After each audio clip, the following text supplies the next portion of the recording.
वैष्णव प्रणाम महिमा। किसी भक्त को भी हम प्रणाम करें ना, तो शास्त्र में लिखा है वांछा कल्पतरुभ्यश्च। एक वैष्णव, अब वैष्णव का अर्थ आप जानते हैं, पूरे जीवन काल में किसी के मुख से एक बार भी हरि नाम निकल गया, वो वैष्णव है। कभी किसी की निंदा द्वेष मत कीजिएगा। तो किसी वैष्णव के चरणों में एक बार भी प्रणाम कर दिया तो सिद्धांत है वांछा कल्पतरुभ्यश्च। वैष्णव जो है कल्प वृक्ष के समान है, प्रणाम करने से सारी इच्छा पूर्ण हो जाती है। और इसका ज्वलंत प्रमाण, मुझे बड़ा पसंद है ये प्रसंग है। महाभारत के युद्ध पर हम थोड़ा सा विचार करें। एक और पांडवों की सेना, एक और कौरवों की सेना। पांडवों की सेना, महाभारत में भागवत में परीक्षित महाराज ने कहा कि कौरवों की सेना समुद्र के समान थी और पांडवों की सेना एक नदी नाले के समान थी। कौरवों की सेना में एक से एक योद्धा। कौरवों की सेना में दुर्योधन, कृतवर्मा, कृपाचार्य, कर्ण, आखिर तो ये पांचों पांडवों का बाप कर्ण, और सबसे ऊंची पोस्ट पर पितामह भीष्म।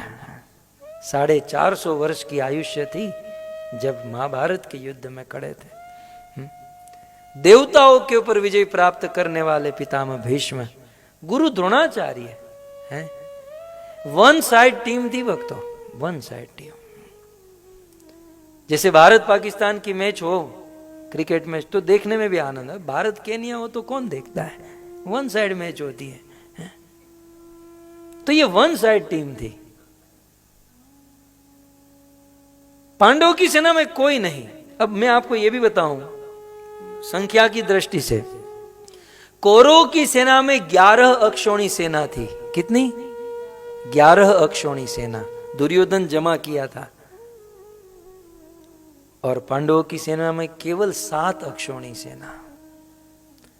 आप विचार कीजिए, 5500 वर्ष पूर्व जिस दिन कृष्ण हाजिर थे और कृष्ण की टीम में 500 लोग और वहां 11,000 लोग। ऐसा मत समझो कि जहां भीड़ होती है वहीं पर धर्म होता है, नहीं।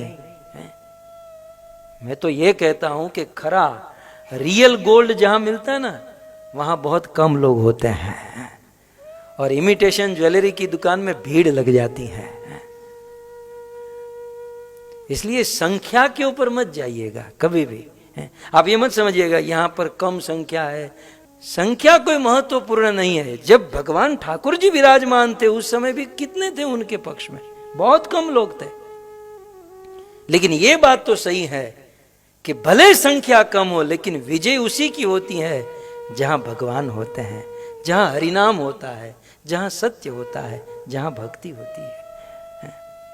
मैं ये कहना चाहता था कि बहुत बड़ी सेना खड़ी है, शंख बज चुके हैं, दोनों सेना आमने सामने खड़ी हैं और उसी समय महाभारत में ऐसा वर्णन है कि एक घटना घटी। और वह घटना क्या थी? युधिष्ठिर महाराज अपने रथ से नीचे उतर गए।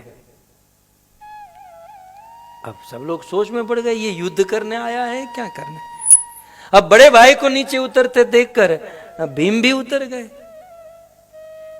भीम उतरे तो अर्जुन भी उतरे, नकुल सहदेव, पांचों भैया उतरे और युधिष्ठिर के पीछे पीछे चल रहे हैं। और युधिष्ठिर महाराज कौरवों की सेना में जा रहे हैं और दुर्योधन प्रसन्न हो रहा है कि युद्ध से पहले ही शरणागत होने आ रहे हैं। डर गए साले।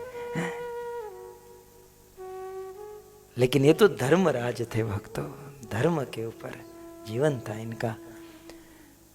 धर्मराज युधिष्ठिर धर्म को जानते हैं। वे सीधे पितामह भीष्म के पास गए। जाकर युधिष्ठिर महाराज ने प्रणाम किया। अब फिर से याद कराऊं, नमो नमस्ते त्रिदशेश्वराय। नमस्कार के ऊपर मैं बोल रहा हूं। युधिष्ठिर महाराज ने प्रणाम किया, चारों भाइयों ने प्रणाम किया और कहा कि हे पितामह, पितामह आपकी गोद में हमारा बचपन पला है, आपने उंगली पकड़कर चलना सिखाया है, और आज विधि का विधान काल कुछ ऐसा आया कि आपके सामने युद्ध करना पड़ रहा है। पितामह हम आपको प्रणाम कर रहे हैं, बस आप हमें आज्ञा दीजिए और आशीर्वाद दीजिए। प्रणाम देकर पितामह का हृदय गदगद हो गया और हृदय से निकल गया, विजयी भवः, हे पांडव विजयी तुम्हारी होगी। और वो दुर्योधन लाल पीला हो रहा है कि ये पितामह मेरी टीम में है कि उसकी टीम में है। अब जब ये ऑपरेशन सक्सेस हुआ तो बाजू में ही द्रोणाचार्य खड़े थे, तो वहां दंडवत प्रणाम कर दिया, वहां नमस्कार किया। द्रोणाचार्य ने भी आशीर्वाद दिया, विजयी भवः। वो दुर्योधन जलता रह गया, गाली देता रह गया, लेकिन इतनी बुद्धि नहीं कि ये प्रणाम करे तो मैं भी प्रणाम करके आऊं। दुनिया में होते कुछ लोग ऐसे हैं, दूसरों के प्रोग्रेस को देखकर जलेंगे, गाली देंगे, जलेंगे, ईर्ष्या करेंगे, लेकिन इतना नहीं होगा कि मैं भी थोड़ा मेहनत कर लूं, मैं भी थोड़ा सा प्रयास कर लूं। नहीं, दुर्योधन जैसे बहुत बड़े पड़े। मेरे कहने का अर्थ यह है कि प्रणाम करने मात्र से महाभारत के युद्ध का निर्णय पलट गया भक्तों। पूरा पक्ष पांडवों की ओर आ गया, नहीं तो हारने वाले थे। तो नमस्कार में, प्रणाम में बड़ी ताकत है। जीवन में प्रणाम करना न भूले। हमारे संप्रदाय के आचार्य सनातन गोस्वामी वे डेली, रोज दिन में 1000 बार प्रणाम करते थे। 1000 वैष्णव को गिन कर प्रणाम करते थे। बड़ी महिमा प्रणाम करने की।